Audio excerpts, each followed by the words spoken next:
Et en Afrique, l'une des valeurs culturelles était la prévention des conflits à travers la médiation ou la négociation.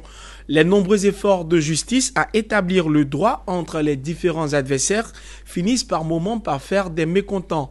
Pour promouvoir une attente sociale et améliorer les qualités des relations humaines, des professionnels donnent quelques orientations sur l'éthique des résolutions de conflits. On en sait plus dans ce reportage de Thio Chang, Maru Seri et Odilon Touba, commenté par Lawani Babatunde. L'Académie de formation des médiateurs professionnels a présenté ses 10 nouveaux diplômés. Ils rejoignent la famille des médiateurs professionnels de Côte d'Ivoire. La troisième promotion est baptisée du nom de Mathieu Ekra, ancien ministre d'État, ministre de l'Intérieur, un fidèle compagnon du premier président ivoirien Félix Houphouët-Boigny. Quand on parle de médiation, vous comprenez que, étant donné que la vie ne peut pas se passer sans conflit, le rôle du médiateur est très important.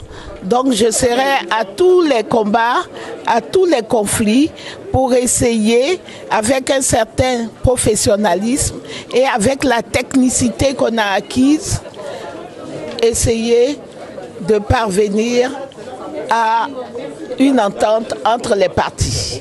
Cette messe sur les modes alternatifs de règlement de conflits est à l'initiative de l'Académie de formation des médiateurs professionnels.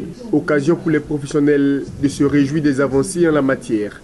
Désormais en Côte d'Ivoire, on peut éviter ou régler les conflits par la médiation professionnelle. La loi 2014-389 du 20 juin 2014 relative à la médiation judiciaire et à la médiation conventionnelle permet le choix de la médiation professionnelle pour séparer deux ou plusieurs parties en opposition. Et les premiers qui sont sortis ont mis sur pied la chambre professionnelle, la médiation et la négociation. Donc notre travail justement c'est d'animer le développement de la médiation dans notre pays. Parce que même les médiateurs pris individuellement, on ne peut pas développer la médiation.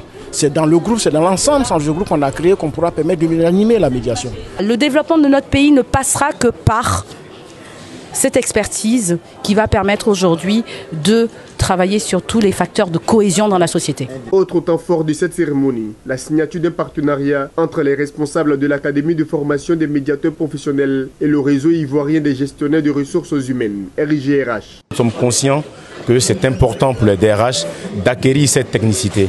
Donc nous allons prendre des projets avec l'école nationale pour faciliter, parce que c'est quand même ça a un coût. On pourra réfléchir à des formations. J'étais très rassuré de voir qu'il y a des politiques dans cette salle, des gens qui sont dans des responsabilités politiques, qui s'intéressent à l'ingénierie relationnelle et à l'entente sociale. C'est-à-dire qu'il y a des gens qui se disent « on va se former ». Ces 10 nouveaux professionnels de la médiation viennent renforcer à 50 le nombre de médiateurs professionnels sortis de l'Académie de formation des médiateurs professionnels.